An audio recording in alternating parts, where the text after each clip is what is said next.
Ya, oke, kita mulai.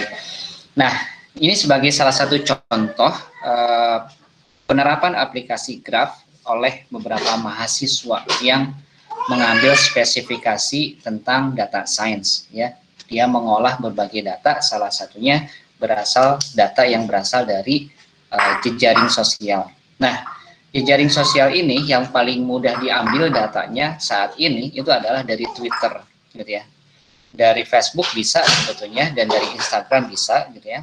Tapi orang lebih banyak suka dengan dengan Twitter. Kenapa? Karena Twitter itu berbasis teks, ya. Kalau Instagram itu biasanya lebih banyak fotonya dibandingkan dengan teksnya, gitu ya. Nah, ini sebagai contoh, ada satu pola yang bisa terlihat, gitu ya, dari sebuah penyebaran informasi terkait COVID-19, gitu ya.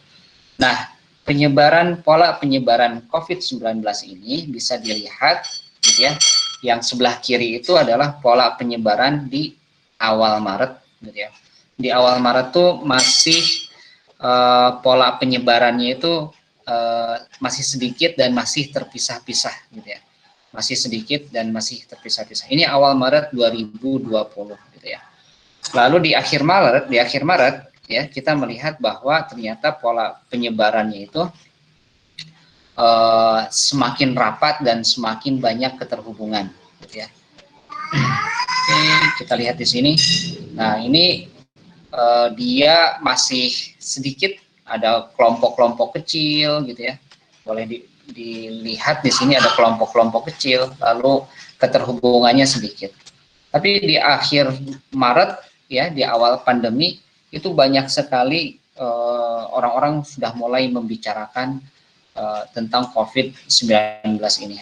Akhir Maret 2020, ketika awal pandemi dan ketika awal perkuliahan di online kan semua, gitu ya.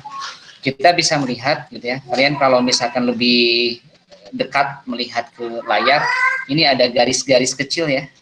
Kelihatan ya, kayak rambut gitu, garis-garis kecil. Ini kalau di slide-nya mungkin karena kualitas gambarnya kurang bagus, jadi garisnya nggak terlalu tegas, gitu ya.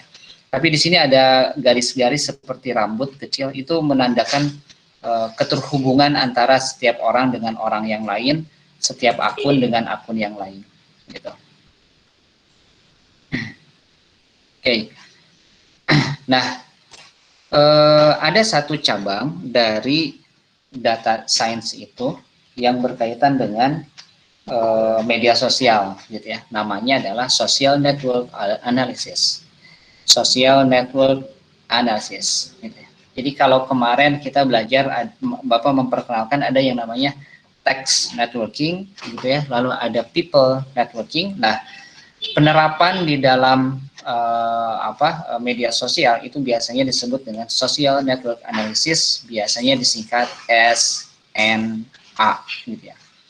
Nah, perusahaan-perusahaan itu banyak yang menggunakan social network analysis. Untuk apa? Untuk melihat sejauh mana respon netizen atau respon orang-orang yang ada di media sosial terkait dengan produknya, gitu ya. Jadi produknya direview, gitu ya, lalu nanti dilihat di media sosial itu dia ngomongnya positif atau negatif terkait review produknya itu, gitu ya.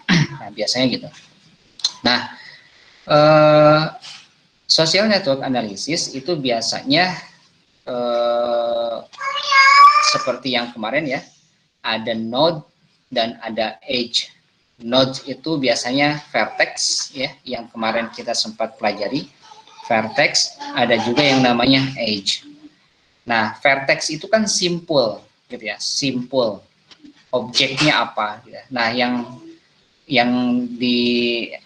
dijadikan simple di dalam social network analysis biasanya adalah pelaku, gitu ya, manusia, organisasi, dan lain-lain.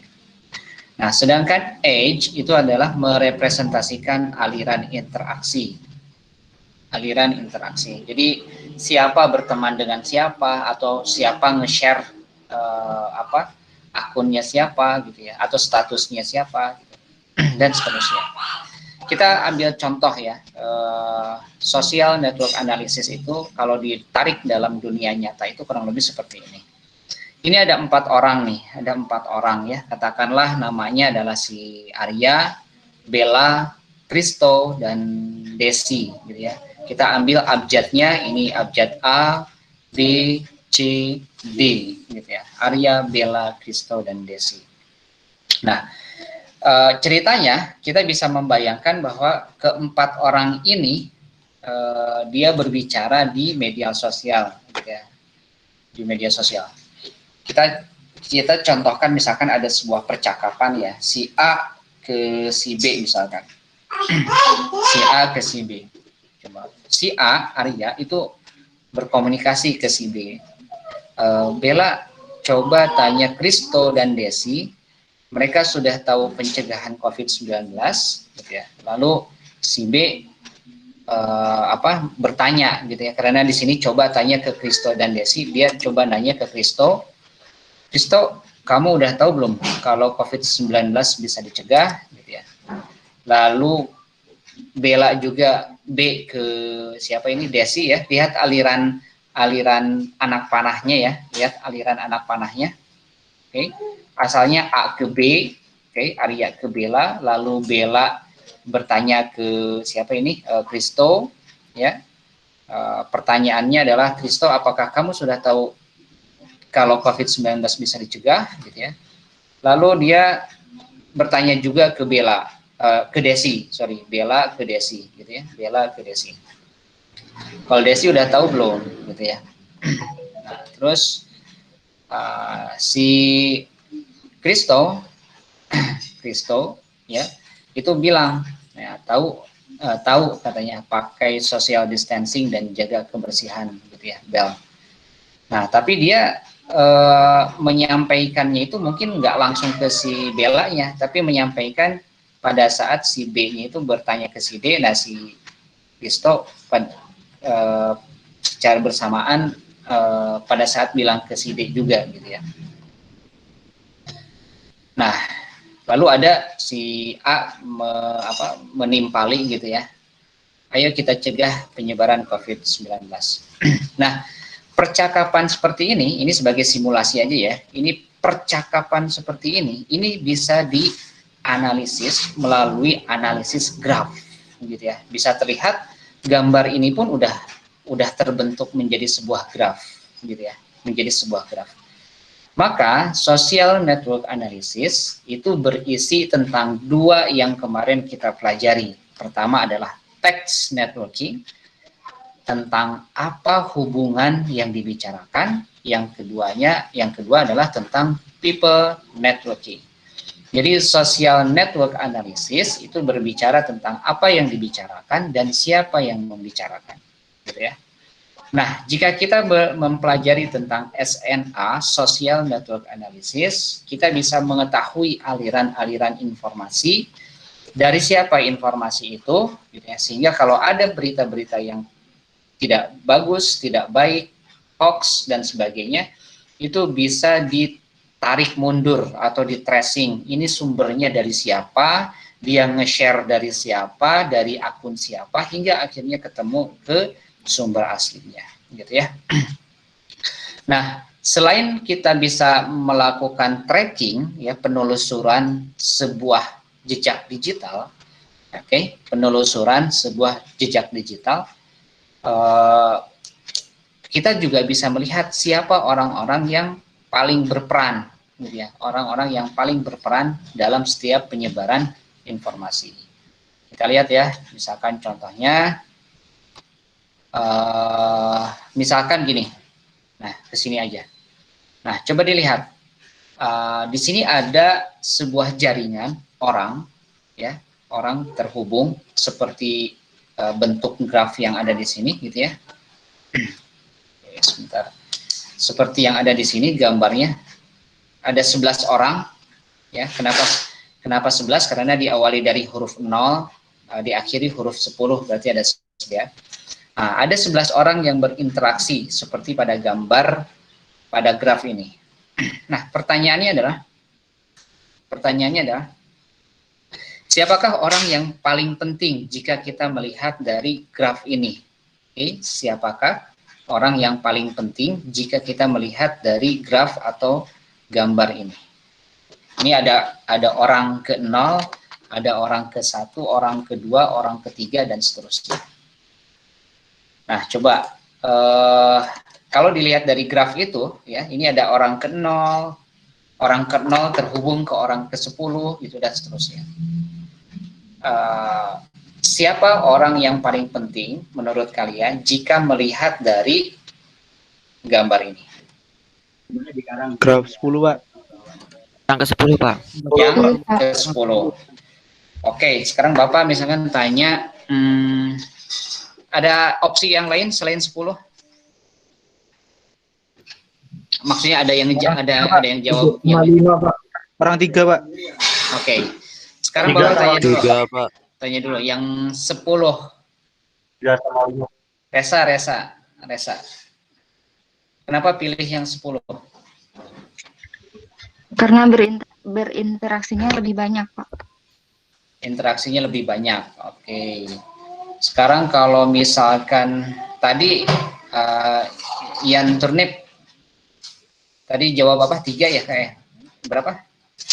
3/5, Pak. 3/5. Kenapa? Karena dia saling menghubungkan, Pak. Kalau nggak ada 35 itu mungkin Pak, antara 0 sampai 4 nih. Oke. Nah, dua jawaban tadi nggak ada yang salah, gitu ya. Betul. Namanya juga pendapat ya. Kalau pendapat itu kan masing-masing diperbolehkan berpendapat. Oke. Jadi kalau dilihat dari sini, sebentar. Nah, ada beberapa perhitungan dalam membuat graf, tapi kita nggak akan masuk ke sini dulu, ya,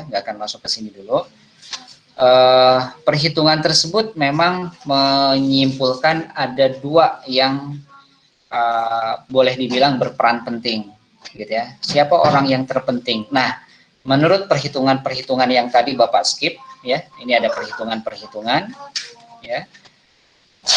Itu ada 2 yang berperan penting. Yang pertama itu adalah yang mengatakan yang paling penting itu yang nomor 10, gitu ya, yang nomor 10. Kenapa yang nomor 10 penting? Karena yang nomor 10 itu paling banyak katakanlah kenalannya atau jaringannya, gitu ya, networkingnya, gitu. Jadi kalau dia itu orang, dia kenalannya paling banyak, gitu ya, kenalannya paling banyak. Atau kalau di graf itu yang kemarin kita pelajari ya, itu ada yang namanya degree-nya, derajatnya, gitu ya. Derajatnya itu dilihat dari keterhubungannya. 1, 2, 3, 4, 5. Dia punya derajat 5, artinya dia punya keterhubungan dengan orang yang lebih banyak, gitu ya, lebih banyak. Kita lihat yang nomor 3. Nomor 3 itu cuman punya derajatnya itu, cuman punya 4. 1, 2, 3, 4. Jadi nomor 3 derajatnya 4. Yang nomor 5 dia punya derajatnya juga 4, gitu ya. 4. Sehingga kalau dilihat dari derajat, gitu ya. Dilihat dari derajat itu nomor 10 lah yang paling punya derajatnya paling tinggi. Sehingga nomor 10 bisa saja kita sebut dia paling penting. Kenapa? Karena banyak orang yang terhubung dengan dia, gitu ya. Nah, tetapi di sisi yang lain juga beberapa perhitungan itu menyebutkan bahwa nomor 3 dan nomor 5 lah yang penting, orang yang paling penting, gitu ya. Kenapa orang 3 dan orang 5 yang paling penting, gitu ya? Karena ketika orang nomor 3 dan nomor 5 ini nggak ada salah satunya, maka dia akan terputus, gitu ya. Karena kalau kita lihat secara gambarnya, ini dia jadi seolah-olah ada 2 kubu. Oke. Ya, ada 2 kubu. Ini kubu pertama dan ini kubu kedua. Kubu pertama dan kubu kedua itu dihubungkan oleh 1 garis saja, 1 hubungan saja. Nah, hubungan itu dimiliki oleh si nomor 3 dan si nomor 5. Artinya kalau nomor 3 nggak ada, atau misalkan nomor 5 nggak ada, maka terputuslah dua kelompok itu dan tidak bisa saling terhubung, gitu ya, nggak ada komunikasi. Artinya kalau kita menyebarkan informasi di sini, ya, menyebarkan informasi di kelompok yang pertama, karena dia terputus, ya, nggak ada nomor 3 atau nggak ada nomor 5-nya, maka informasi tadi nggak akan nyampe ke sini, gitu ya, nggak akan nyampe. Sehingga di perhitungan yang lain disebutkan bahwa nomor 3 dan nomor 5 lah yang mempunyai peranan penting, gitu ya, peranan penting. Nah, mana yang benar, itu nanti kita akan pelajari di tingkat 4, gitu ya, ketika kita mempelajari yang namanya mata kuliah data mining, gitu ya. Seperti itu. Nah, jadi salah satu penerapan graf itu adalah social network analysis. Kita bisa membuat jaringan-jaringan, ya, jaringan-jaringan orang, jaringan-jaringan akun, gitu ya, sehingga kita bisa melihat keterhubungan sebuah teks, sebuah kata, keterhubungan orang, keterhubungan akun, gitu ya, keterhubungan status, gitu ya, status di media sosial dan seterusnya, gitu ya. Nah, bagaimana graf yang baik, ya, bagaimana graf yang baik di dalam analisis sebuah jaringan, ya. Nah, ada yang namanya modularity, gitu ya. Ada yang namanya modularity. Modularity itu boleh dibilang terlihat perbedaannya, gitu, modularity itu. Semakin modularity itu nilainya di antara 0 dan 1, gitu ya, di antara 0 dan 1. Semakin kecil nilainya, maka si grafnya atau jaringannya atau networkingnya dia semakin nggak jelas. Contoh misalkan yang ini, semakin nggak jelas. Nggak jelas tuh gimana? Nggak jelas tuh nggak terlalu terlihat hubungannya, numpuk, gitu ya, numpuk jaringannya, nggak kelihatan siapa terhubung dengan siapa, atau ada kelompok apa saja, gitu ya. Nah, ini kalau modularity-nya kecil, dia akan menghasilkan jaringan yang kurang begitu terlihat. Tapi kalau modularity-nya besar, gitu ya, kalau modularity-nya besar, dia bisa kelihatan jaringannya, gitu ya, jaringannya. Jadi modularity itu memperlihatkan jaringan yang bisa dibaca lebih jelas dalam bentuk kelompok-kelompok. Itu yang lebih bagus, ya. Jadi di dalam graf ada yang namanya modularity. Nah, modularity yang bagus ketika kelompok-kelompok yang terbentuk itu bisa terlihat dengan jelas, gitu ya. Contohnya yang ini, ada kelompok yang warnanya merah, hijau, ungu, gitu ya, biru, gitu ya. Di sini ada kuning, di sini ada yang coklat, gitu ya. Itu kelihatan. Bandingkan dengan modularity yang kecil, yang 0, itu seperti ini. Itu nggak kelihatan, gitu ya. Nggak kelihatan. Jadi itu ukuran di dalam sebuah graf, ada yang namanya modularity. Nah, jadi karakteristik graf, ya, karakteristik graf di dalam media sosial itu bisa seperti ini, gitu ya, bisa seperti ini. Misalkan ini kalian semua di sini, ini Anda, gitu ya, ini kamu nih, pengen kenalan sama Peter Parker, gitu ya. Ini contoh aja. Ini saya, ini Peter Parker, gitu ya. Nah, gimana caranya saya bisa kenalan sama si Peter Parker ini? Maka salah satu cara yang bisa kita lakukan adalah siapa kenalan terdekat dari Peter Parker ini, gitu ya. Misalkan ini Peter Parkernya yang ini, ya. Nah, ini Peter Parker, ini kalian, gitu ya. Nah, siapa orang terdekat dari Peter Parker? Oh, si 6. Oke, nomor 6. saya belum bisa kenal sama si 6. Gimana saya bisa kenal sama si 6? Siapa teman terdekat dari yang nomor 6 ini? Oh, nomor 5 gitu ya. Saya belum kenal langsung sama si nomor 5 gitu ya.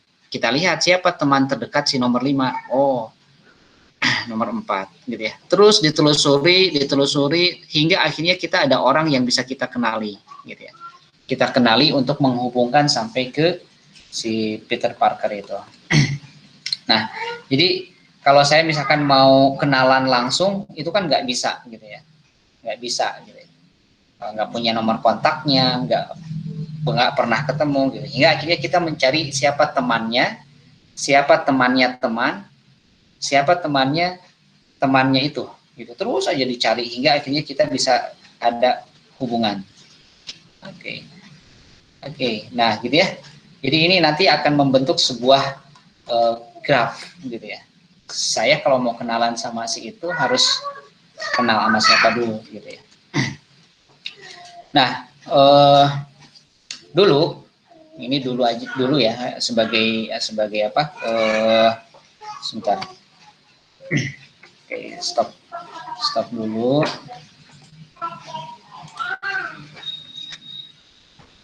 Oke. Nah, dulu ketika Bapak belajar tentang graf ini, itu dikasih satu tugas gitu ya sama siapa? Dosen tuh. Tugasnya hampir sama seperti simulasi yang barusan gitu ya. Simulasi yang barusan. Tugasnya adalah harus dapat atau kenalan sama artis gitu. Coba bayangin. Dulu waktu masih kuliah tahun 2010 itu Bapak tugasnya adalah bagaimana caranya kalian gitu ya, ke mahasiswanya itu dari dosen bisa kenalan dengan artis gitu ya. Nah, dulu Bapak dapat artisnya itu Olga Saputra gitu ya. Kenal nggak Olga Saputra?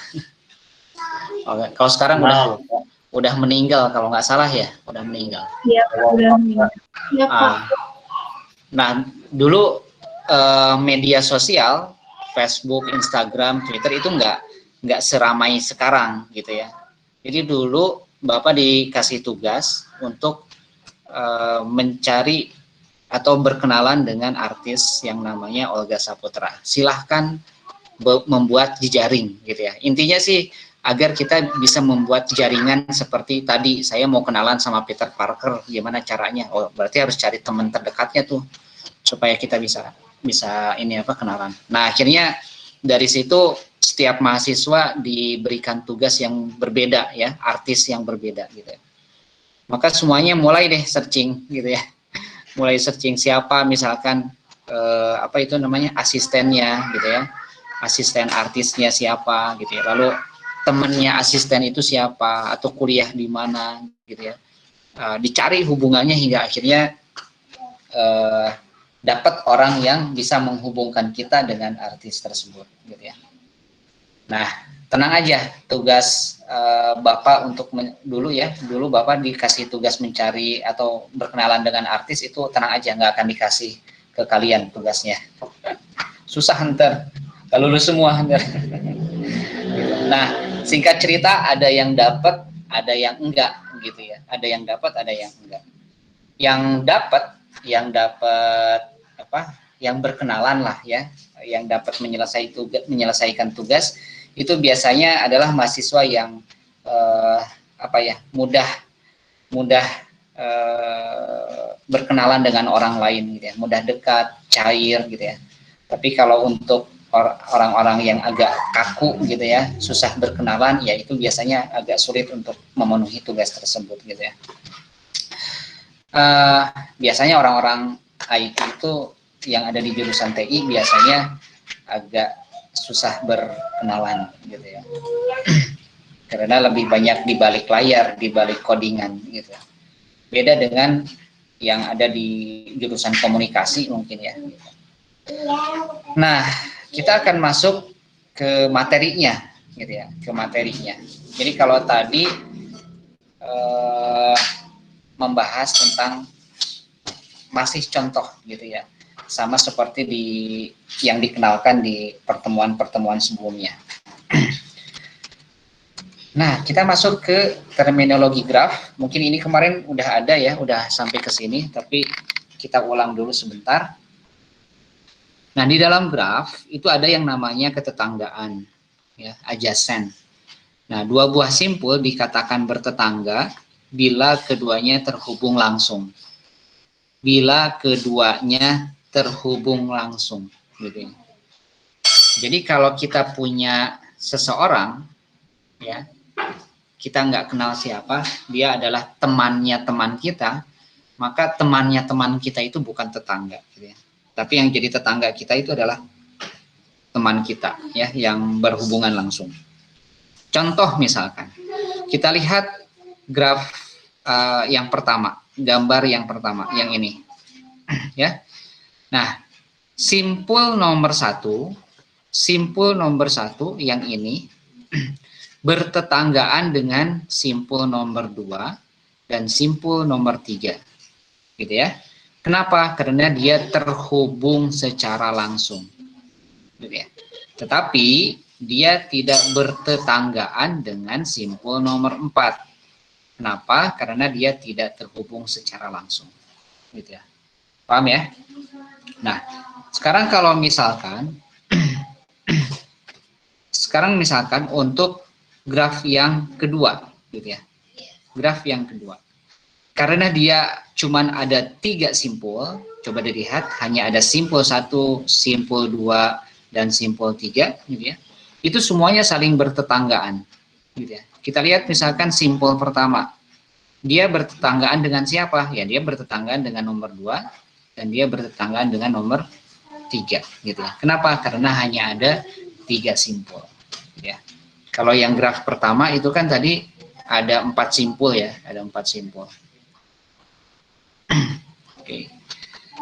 Nah, kita lihat graf nomor ketiga, G3. Lihat G3.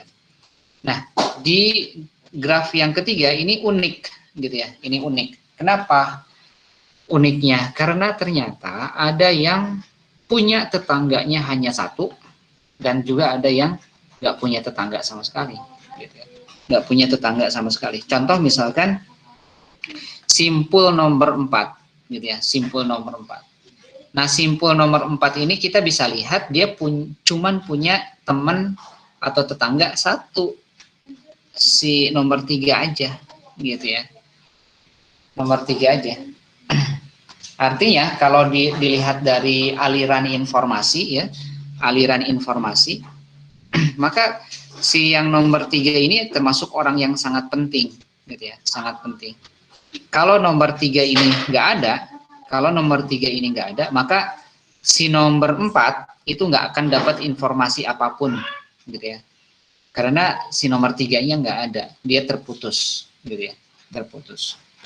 Nah, beda dengan yang nomor 5 nih, nomor 5. Ya, yang nomor 5 itu dia nggak punya tetangga, terkucil, gitu ya, terkucilkan, gitu ya.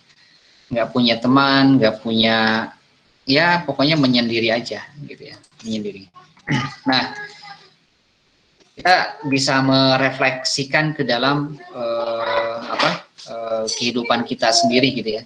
Kita jadi posisinya ada di sentral kah?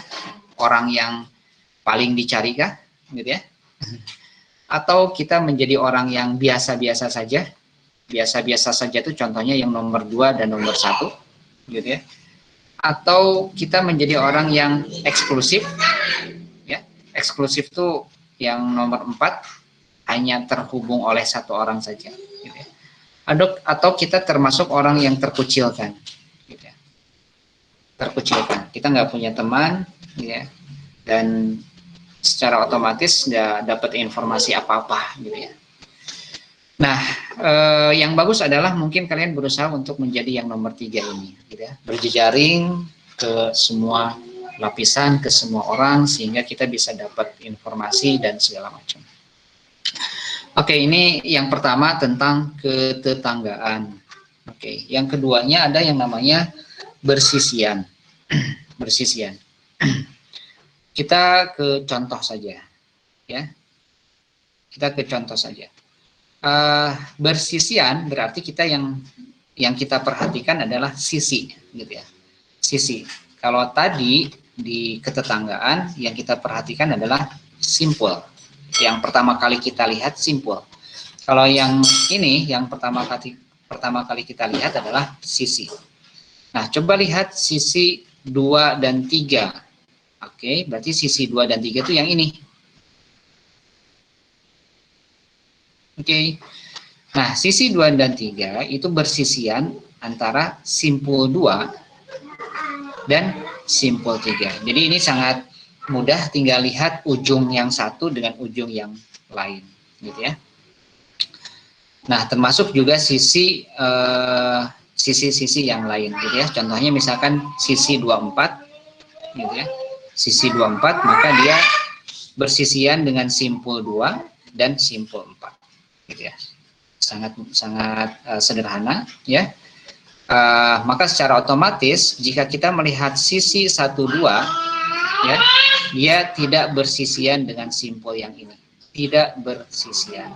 Dia bersisian antara simpul 1 dan simpul 2. Oke. Masih sederhana ya, masih bisa mengikuti ya untuk materinya, gitu ya. Kita lanjut. Ada yang namanya simpul terpencil. Nah, ini udah kita bahas tadi. Simpul terpencil adalah simpul yang nomor 5, ya, simpul terpencil. Ini disebutnya isolated vertex. Isolated vertex, ya, simpul yang terisolasi atau terpencil. Oke, kita pas. Ada juga yang dinamakan graf kosong. Graf kosong. Nah, graf kosong itu artinya dia nggak kenal sama siapapun di dalam komunitas itu, gitu ya. Di komunitas itu nggak kenal, gitu ya. Nggak ada komunikasi dan sebagainya. Nah, sebetulnya kalau kita lihat nih ya, kita refleksikan kelas 1B dan kelas 1C, ya. Kelas 1B dan kelas 1C. Semasa kalian masuk kuliah, itu kan nggak pernah ketemu secara tatap muka, ya, secara tatap muka, nggak pernah. Artinya awalnya kalian adalah graf kosong. Kalian itu semuanya awalnya adalah graf kosong.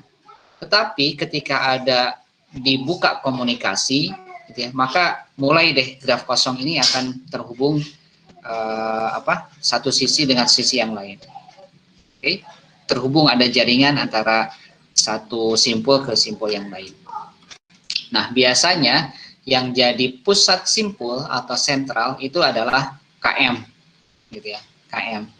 Kenapa? Karena KM akan terhubung ke semua mahasiswa, gitu ya. Biasanya kayak gitu.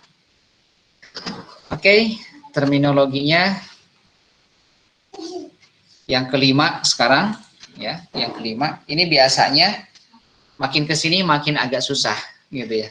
Kalau tadi sederhana, ketetanggaan, gitu ya, terus bersisian, lalu ada yang terpencil, gitu ya, ada yang graf kosong, gitu ya.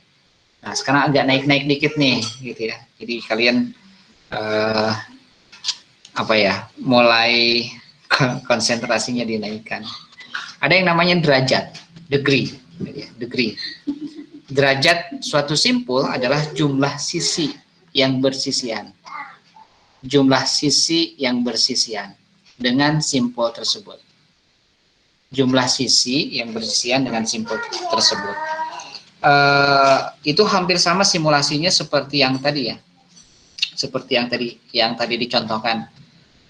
Siapa orang yang paling penting? Nah, tadi dicontohkan kan ya. Ada yang bilang angka 10, ada yang bilang nomor 3 atau nomor 5 gitu ya. Kalau di contoh yang tadi itu kan nomor 10 ya, yang kalau dilihat dari derajat itu paling tinggi derajatnya. Nah, coba kita lihat graf yang pertama, yang ini. Graf yang pertama, ya. Derajat untuk simpul 1 dan simpul 4 sebagai contoh, dia mempunyai derajat 2, yang ini. Gitu ya. Lalu derajat untuk simpul 2 dan simpul 3, coba bisa dilihat. derajat untuk simpul 2 dan simpul 3 itu ada 3 gitu ya. Kenapa 3? Karena ada 3 hubungan ya. Ada tiga sisi. Misalkan yang ini sisi pertama, sisi kedua, lalu sisi ketiga. Oke, bisa kelihatan ya. Jadi menghitung derajat tinggal dilihat ada berapa sisi yang terhubung dengan dia. Oke, next kita lihat gambar kedua. Gambar kedua. Kita lihat derajat simpul pertama. Derajat simpul pertama dia mempunyai nilai 3 gitu ya. Kenapa? Karena di sini ada 3 yang menghubungkan dia. 1, 2, 3. Oke. Dari simpul pertama itu ada 3 sisi yang terhubung. Sehingga dia mempunyai derajat 3. Gitu ya. Derajat 3. Lalu kita lihat simpul ketiga. Nah, simpul ketiga. Simpul ketiga dia punya loop. Apa itu loop? Itu sudah dijelaskan di pertemuan sebelumnya ya, tentang loop itu. Loop itu awalnya di situ dan berakhir di titik yang sama. Itu loop gitu ya. Loop. Nah, loop atau sisi gelang ya. Loop itu kan minggu kemarin disebutkan loop, nama lainnya adalah gelang, nama lainnya adalah apa ya, satu lagi tuh kelang kalau nggak salah ya. Nah, loop itu punya derajat nilainya 2 ya. Jadi khusus untuk loop Kalang, ya, Pak. dia punya derajatnya, oh ya, kalang betul, gelang dan kalang ya. Nah, khusus untuk loop gelang ya, itu dia punya nilai derajatnya 2, sehingga untuk yang simpul ketiga dia punya 1, 2, lalu di sini loopnya atau gelangnya punya nilai 2, sehingga dia punya derajatnya 4 gitu ya. Derajatnya 4, sehingga gelang itu atau loop atau kalang itu derajatnya langsung 2 gitu ya. Kalau yang lain itu ya hanya satu saja gitu. Nah, bagaimana dengan simpul terpencil? Nah, berarti secara otomatis simpul terpencil pada graf ketiga nih. Oke, pada graf ketiga, maka secara otomatis simpul yang terpencil itu mempunyai derajat 0 gitu ya. Derajatnya 0. D5 itu adalah 0. Bagaimana dengan simpul anting-anting? Nah, simpul anting-anting itu yang ini ya. Ini simpul anting-anting. Oke, nah ini simpul anting-anting. Simpul anting-anting. Secara otomatis juga karena dia terhubung oleh satu garis gitu ya, satu sisi, maka dia mempunyai derajatnya hanya 1 gitu. Oke, sampai sini paham ya bagaimana kita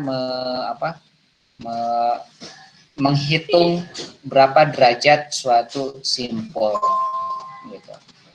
Oke, nah di sini ada hubungan antara jumlah derajat ya, jumlah derajat semua vertex dengan banyaknya rusuk, atau rusuk itu sisi ya. Oke, jadi ada hubungan antara jumlah seluruh derajat yang ada di dalam sebuah graf dengan banyaknya sisi atau banyaknya rusuk gitu ya. Apa hubungannya? Nah, hubungannya adalah jumlah derajat itu sama dengan 2 kali banyaknya sisi atau banyaknya rusuk. Gitu ya. Bapak ulangi lagi. Jumlah total derajat ya di dalam sebuah graf, jumlah total derajat di dalam sebuah graf itu sama dengan 2 kali banyaknya rusuk. 2 kali banyaknya rusuk. Oke. Sebagai contoh, kita lihat yang ini. Kita lihat yang ini. Ada nggak di sini? Oke. Kita lihat yang ini. Simpul 1.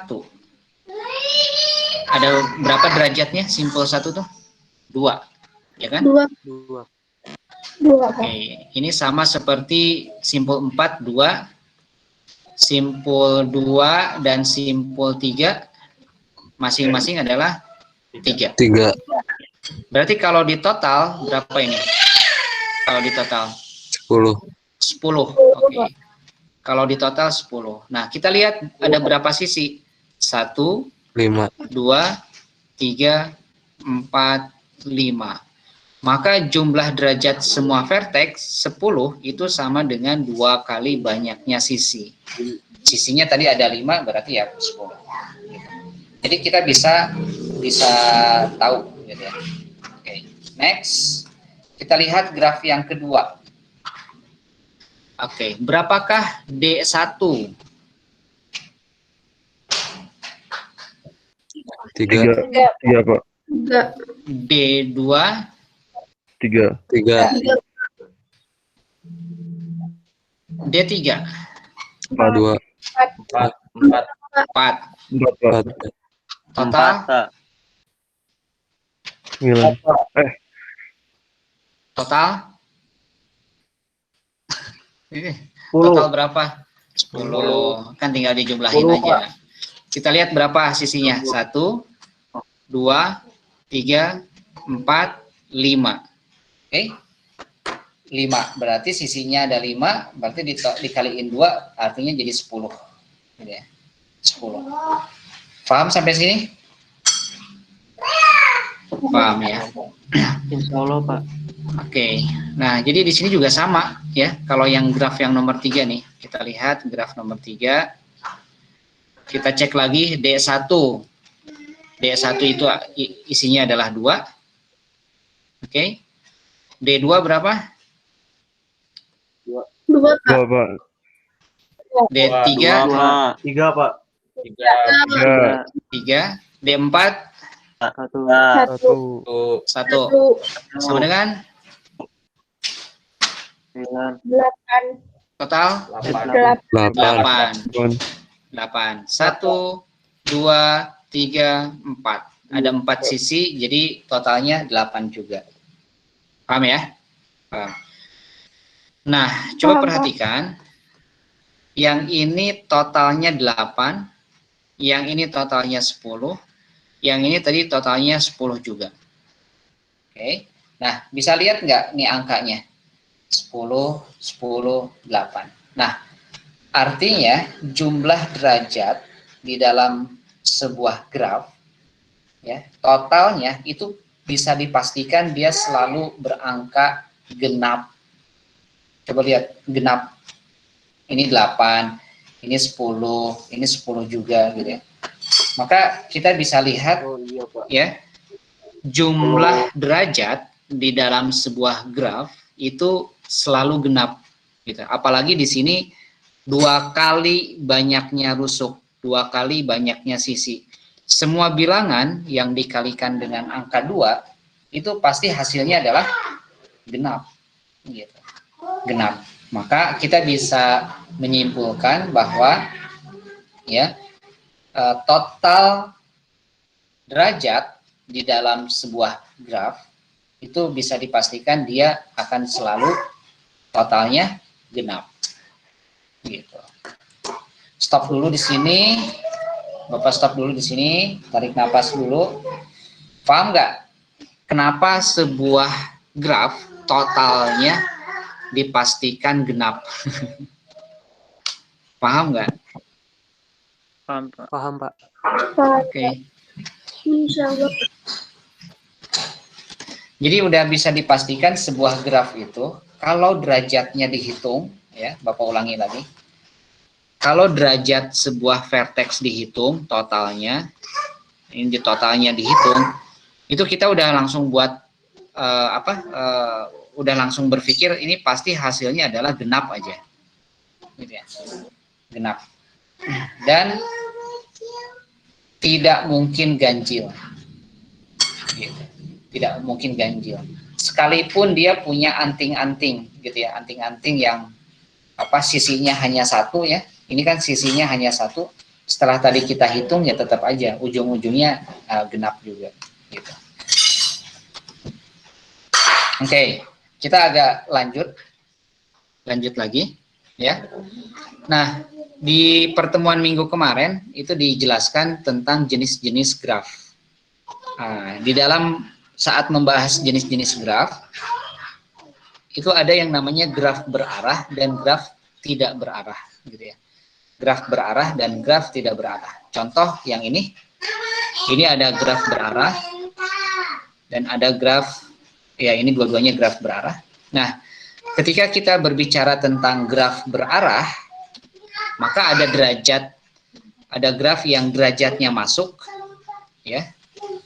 Oke, derajatnya masuk atau jumlah busur yang masuk. Contoh misalkan ini A, lalu ini B, ya.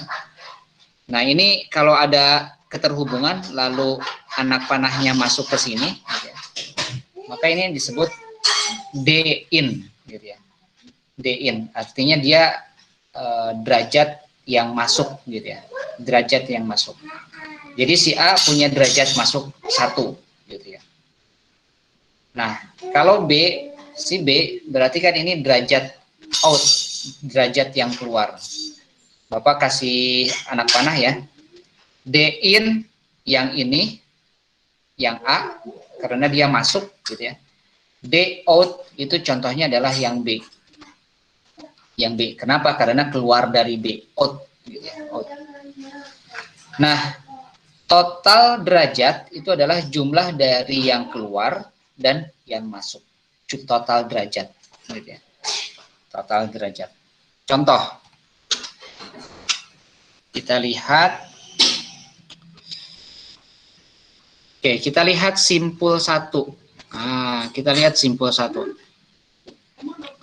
Nah, bisa kelihatan di simpul 1 itu D-in-nya ya, berarti ada anak panah yang masuk, itu ada 2.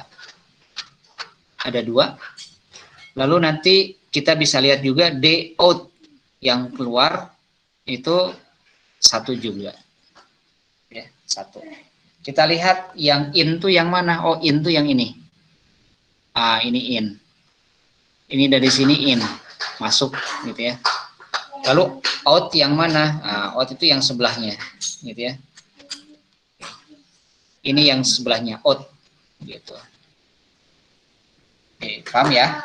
Nah, sekarang aliran ini, ya, aliran graf ini bisa juga kita gunakan dalam membuat database, ya. Kalau saya punya data yang masuk, ya, berarti kan in, data ini perlu nggak saya keluarkan ke orang lain, data out, gitu ya, data out, ada in, ada out, jadi nanti aliran datanya itu bisa kelihatan, gitu ya. Oke, in sama out saya kira mudah ya, hanya tinggal melihat berapa anak panah yang masuk itu untuk in, dan untuk out berapa anak panah yang keluar. Oke. Nah, next ada yang namanya hukum lemma. Nah, ini lemma. Dari sananya lemma gitu ya. Jadi jangan tanya lemma itu kenapa lemma gitu. Nggak tahu juga gitu ya. Tapi udah dari sananya lemma gitu namanya. Lemma jabat tangan. Namanya lemma jabat tangan. Nah, apa itu lemma jabat tangan? Ini lemma jabat tangan itu adalah yang tadi itu, ya. Jumlah derajat semua simpul pada suatu graf adalah genap. Ya. Jumlah derajat semua simpul pada suatu graf adalah genap, yaitu 2 kali jumlah sisi pada graf tersebut. Oke, ini yang tadi nih. Ini yang tadi. Ini yang tadi. Contohnya tadi yang graf 1 ya. Untuk yang graf 1 ini tadi sudah kita hitung 2 kali 5 karena sisinya ada 5 ya. Untuk graf yang kedua 2 kali 5 juga gitu ya. 2 kali 5 juga karena sisinya juga ada 5. Lalu yang graf yang ketiga, yang ini tadi kita sudah hitung juga ada 8 kan, ya, 2 kali 4 karena sisinya ada 8. Oke, nah jadi kita bisa membuat sebuah kesimpulan gitu ya dari lemma jabat tangan yang ini gitu ya, yang ini. Kesimpulannya adalah untuk sembarang graf ya, untuk sembarang graf banyaknya simpul berderajat ganjil akan selalu genap.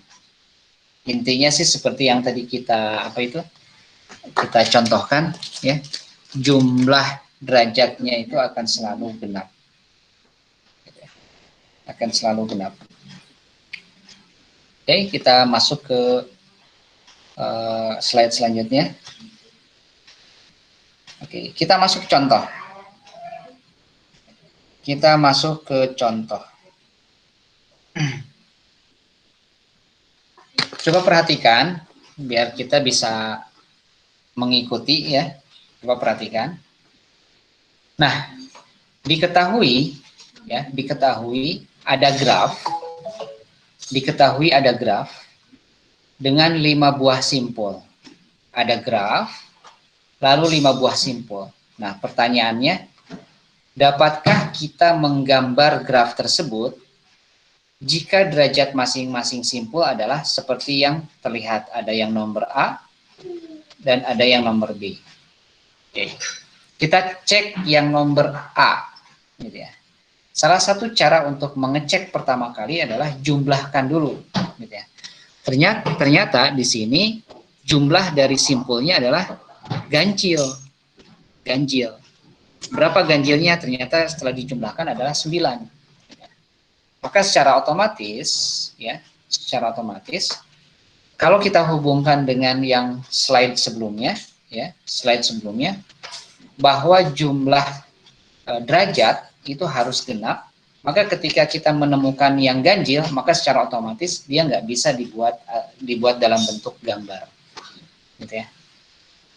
Bapak ulangi lagi, kalau ada simpul yang total derajat yang totalnya adalah 9, maka secara otomatis dia tidak bisa dibuat dalam bentuk graf, gitu, dalam bentuk graf. Oke, yang B, kita masuk yang B. Yang B ternyata kalau dijumlahkan 16, gitu ya, 16. Nah, secara otomatis dia memenuhi hukum lemma jabat tangan tadi, gitu ya, bahwa jumlah derajat itu harus genap, gitu ya. Nah, angka 16 itu kan genap. Nah, pertanyaannya,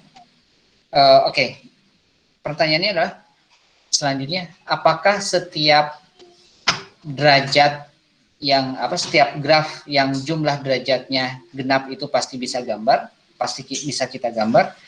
Nah, jawabannya tidak selalu. Jadi kalaupun misalkan di sini kita dapat, oh ini genap nih, gitu, itu belum tentu juga bisa digambar. Kita harus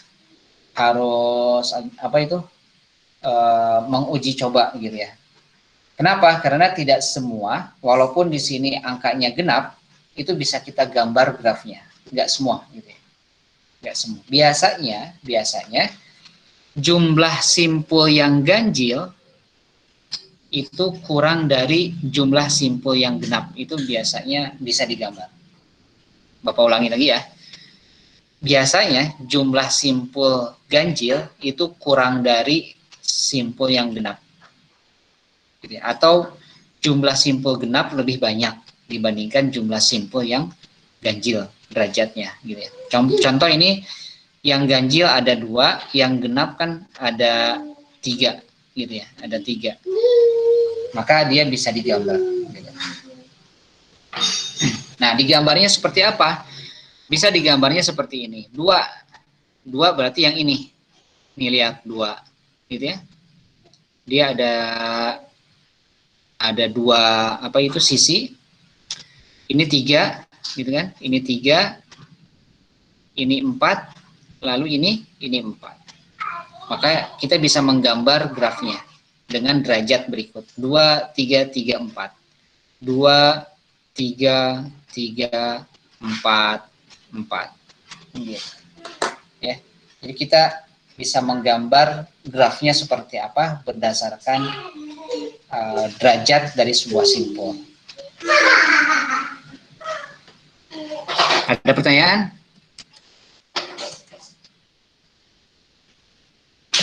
Maaf Pak, izin bertanya. Ya, boleh Hanisa.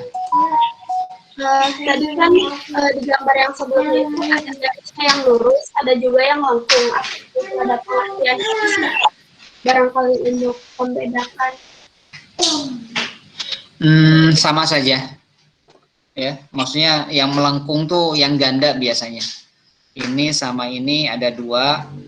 Karena ganda dia akhirnya melengkung. Sama aja, ini dihitung 2 sisi. Baik Pak, terima kasih Pak. Ya, yang lain?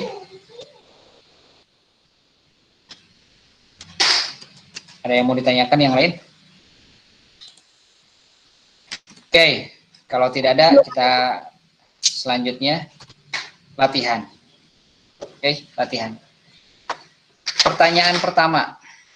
Jadi ini pertanyaannya simpel dulu ya. Kita belum menggambar sebuah graf, tapi kita baru ditanya mungkin atau tidak mungkin, gitu ya. Mungkin atau tidak mungkin. Jadi jawabannya ini mungkin bisa dibuat grafnya, atau jawabannya ini tidak mungkin dibuat grafnya. Nah, pertanyaannya, mungkinkah dibuat graf sederhana 5 simpul dengan derajat masing-masing simpul ada di nomor A, B, C, D. Oke. Jika mungkin, berikan satu contohnya. Jika tidak, mungkin berikan alasan singkat. Oke, kita lihat yang nomor A. Ini ada 5 simpul dengan derajat masing-masing 5, 2, 3, 2, 4. Pertanyaannya adalah, mungkin nggak dia dibuat graf? Mungkin. Mungkin. Pak. Mungkin, Pak. Mungkin Pak. Kenapa? Jumlahnya genap. Karena jumlahnya genap. Jumlahnya genap. Oke, ini dijumlahkan berapa ini ya? 16 Pak. 16. 16 Pak. 16. Oke, 16.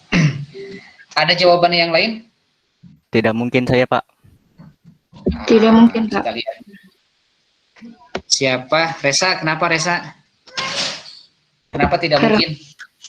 Karena ada simpul berderajat 5. Nah, karena simpul berderajat 5. Kenapa berderajat 5? Emang nggak boleh?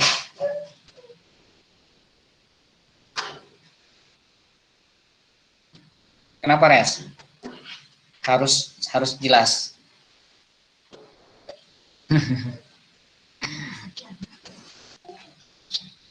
Kenapa, Res? Kenapa nggak boleh berderajat 5? Gimana ya, Pak? Bingung rasanya. Ya, kamu harus bisa ngejawab sampai ke sana. Coba tadi yang bilang nggak mungkin siapa? Satu lagi, laki-laki itu. Saya, Pak, Rifki, Pak. Oh, Rifki. Oke, Rifki. Nggak mungkin. Kenapa nggak mungkin? Karena mungkin keterhubungannya, Pak. Soalnya kan di situ udah ada ketentuannya. Kalau 5 mungkin dia bakal lebih banyak di yang lainnya. Oke, coba lihat ya. Kita bisa menggunakan logika kita, ya. Kita bisa menggunakan logika kita. Simpul pertama ya, yang ini.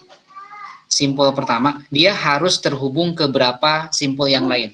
Derajatnya 5 berarti harus terhubung ke 5 simpul yang lain kan? Iya Pak. Jadi kalau misalkan 5, sedangkan di sini yang tersisa berapa? 4. 4, mungkin nggak? Tidak mungkin, Pak. Nggak mungkin. Mungkin aja Pak, karena kan 5 bisa. Kenapa? Mungkin aja ke sana 5 kan tadi bisa gelang Oh iya, betul. Oke, sip. valid ya. Ya, nah, jadi si 5 ini, 5, ya, kalau dia hanya, ini katakanlah A, B, C, D, lalu ada E ya, katakanlah E di sini. E. Ini kan A itu berderajat 5. 1, 2, 3, 4. Gitu, 4. Nah, terus tadi ada yang bilang, bisa aja, Pak, kan pakai gelang. Kalau kita pakaikan gelang di sini, sisinya berarti nambah 1. Sedangkan di sini sisinya hanya ada 5. Paham nggak?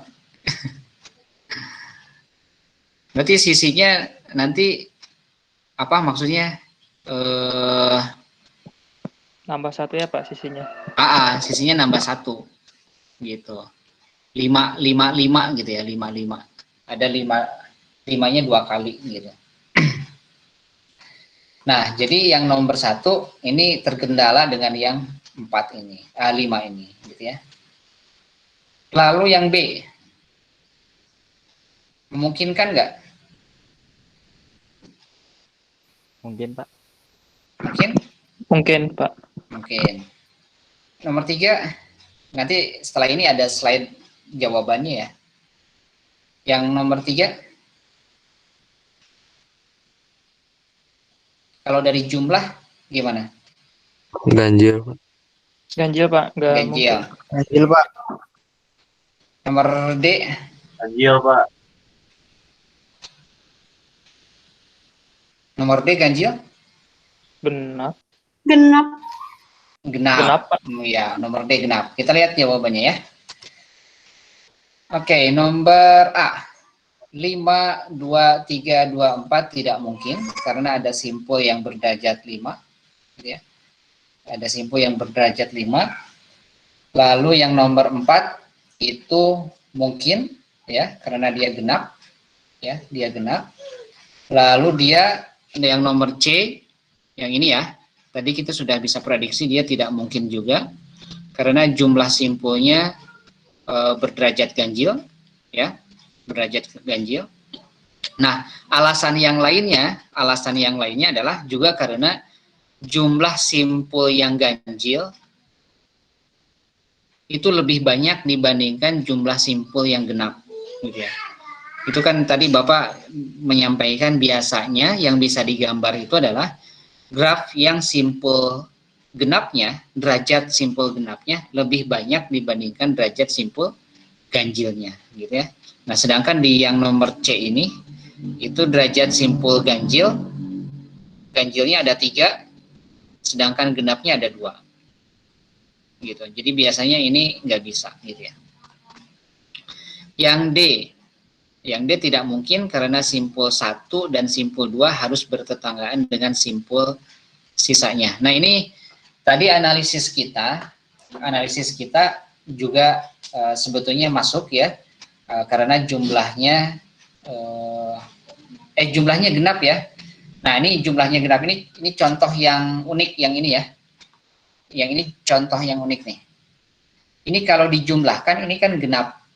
Jumlahnya adalah 14. Oke, jumlahnya 14. Nah, kita tadi Bapak sampaikan tidak semua graf yang jumlahnya genap itu bisa digambar juga gitu ya. Contohnya adalah yang nomor D ini gitu ya. Nah, di sini beralasan karena simpul 1 dan simpul 2 harus bertetanggaan dengan simpul sisanya gitu ya. Nah, jadi coba dilihat ini ada yang bertetanggaannya 4. 1, 2, 3, 4, 5. Oke, ini ada 4. Misalkan ini yang simpul pertama ya. Kita hapus dulu. Klik. Oke. Merah aja. Yang simpul pertama dulu. A. Dia harus terhubung ke 4. 1, 2, 3, 4. Oke, 4. Oke, sudah. Nah, sekarang kita lihat simpul kedua. Perhatikan ya. Dia harus terhubung ke 4 lagi. Ini sudah terhubung kan? Ini sudah terhubung, jadi kita nggak usah menghubungkan lagi. 1, 2, 3, 4. Oke, nah permasalahannya adalah ada di sini. Simpul ketiganya derajatnya 1. Coba cek di sini. Di sini sudah terhubung semua, bahkan yang ini udah derajatnya 2. Yang ini derajatnya 2, yang ini derajatnya 2 gitu ya. Sedangkan di sini mintanya dia derajatnya 1. Maka secara otomatis itu udah nggak bisa memenuhi. Gitu ya. Udah nggak bisa memenuhi. Maka dia tidak bisa digambar. Gitu. Jelas nggak di sini? Jelas, Pak. Oke. Sekarang ini ada soal. Ini contoh ya. Ini contoh. Coba kalian buat di dalam kertas kalian masing-masing.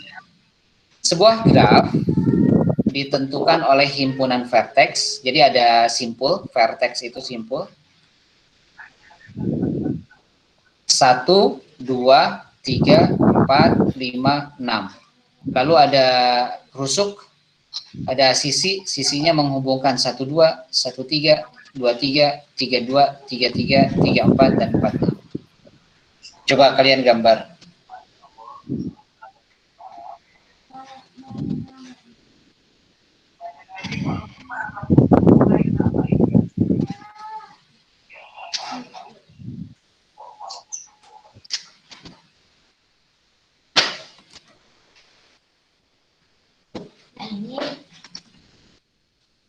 Sudah? Belum, Pak.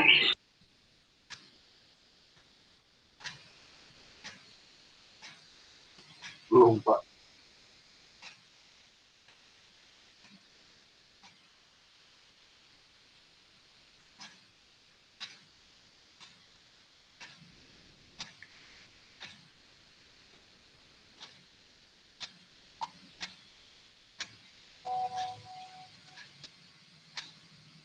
Sudah, Pak. Oke.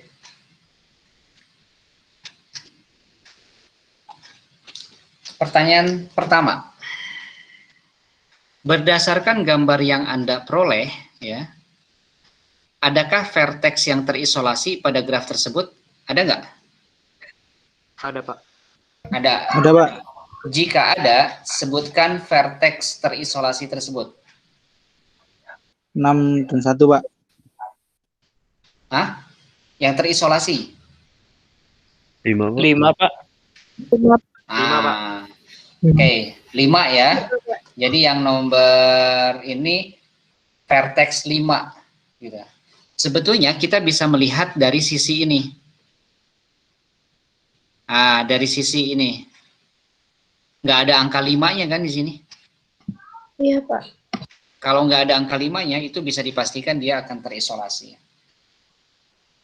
Pertanyaan selanjutnya. Adakah rusuk ganda pada graf tersebut? Ada, Pak. Ada. Ada, Pak. Jika ada, sebutkan sisi mana? 2,3. 23 dan 3 dan 2. Oke. 23 dan 32. Bisa dilihat di sini ya. 23, 3, sorry. 23, 32 yang ini. Nah ini. Sip. 23, 32. Bisa kelihatan dari situ. Next, adakah loop pada graf tersebut? Ada, Pak. Ada, Pak. Ada, Pak. Oke, ada. 3, Pak. 3,3. 3,3. Oke, 3,3. 3,3. Sip. Ya. Nah, yang selanjutnya, pertanyaan selanjutnya. Apakah graf tersebut merupakan graf sederhana?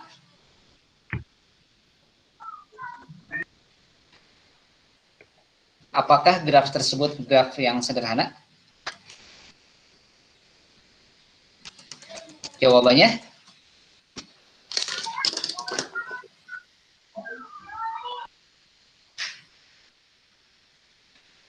Bukan, Pak. Bukan graf sederhana. Graf sederhana bukan? Bukan, Pak. Bukan. Alasannya? Karena ada yang tadi, Alasannya? ada yang rusuk yang ganda, Pak. Oke. Jadi graf sederhana itu adalah graf yang tidak mempunyai sisi ganda dan loop, maka itu sederhana. Ya.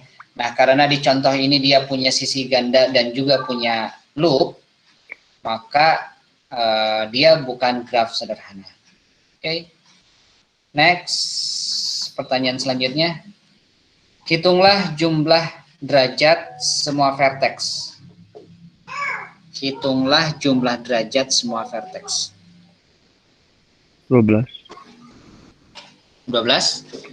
Kita cek vertex 1 berapa? Bukan, Pak. Lagi ngitung saya, Pak, maaf. Ya, oke.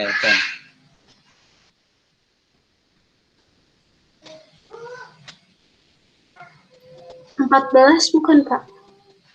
14, Pak. 14. 14. Oke. 14. Kita lihat jumlah derajatnya katanya 14. Maka sekarang hitunglah jumlah sisinya. Ada berapa sisi? Coba. 7. 7, Pak. 7, Karena Pak. ada 7. Rusuknya Oke. 7. Oke, rusuknya 7. Derajatnya totalnya pasti 14. Oke. Nah, ada beberapa terminologi yang lain di dalam graf, ya. Ada lintasan dan yang lainnya. Bentar.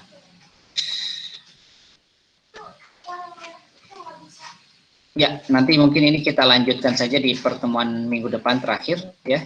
Yang pasti adalah di dalam materi graf itu, di dalam materi graf biasanya soal-soalnya adalah tentang menggambar graf, ya, menggambar graf. Jadi kalau misalkan dikasih simpul, ini ada simpul nih dengan derajat 2, 4, 2 gitu. Apakah bisa digambar grafnya? Lalu kalian misalkan, oh ini bisa. Kalau bisa digambar grafnya seperti apa? Gitu. Misalkan ini ada 4. Oke. Nah, coba tugas kalian dengan contoh ini, ya. 2, 4, 2, 2 itu bisa dibuat graf nggak? Bisa digambar graf nggak?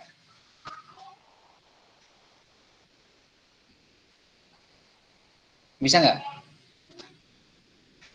Ini kalau dijumlahkan kan jadinya 10. 10 itu ganjil. Nah, pertanyaannya, oh kalau ganjil biasanya kan, genap. Kalau genap biasanya kan bisa. Nah, sekarang coba bisa nggak digambar kira-kira? Simpulnya 2, 4, 2, 2.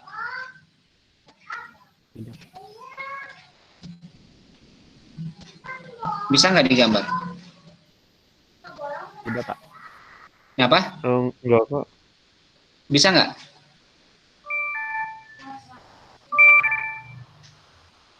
Tidak bisa, Pak. Tidak bisa. Oke, misalkan yang ini 2. Kita cek 2. Oke, 2. Ini ya. Sekarang yang ini 4. Oke. Nah, di sini nggak bisanya. Oke. 4. Oke. Nggak tahu nih kalau misalkan kita pakai loop gitu ya. Pakai loop, ya dia jadi nambah sisi kan. Jadi nambah sisi. Jadi sisinya bukan 1, 2, 3, nanti tambah 1 sisi lagi nih. Tapi nggak apa-apa sih, kadang bisa juga 2. Oke. Kita cek ya, 2, 4, 2, 2.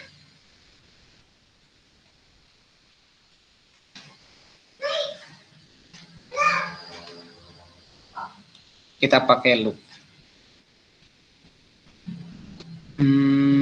Ini katakanlah A, B, C, D. Ini A-nya 2. Lalu kita B-nya yang ini aja. 1, 2, lalu dia pakai loop. C, C seperti ini, D. Paling kalau mau ya seperti ini, gitu ya. Dia dipakaikan loop ya seperti ini. B-nya simpul derajatnya 4, A derajatnya 2, D 2, C 2 juga. Gitu. Ya paling solusinya kalau mau digambar dia pakai loop. Oke.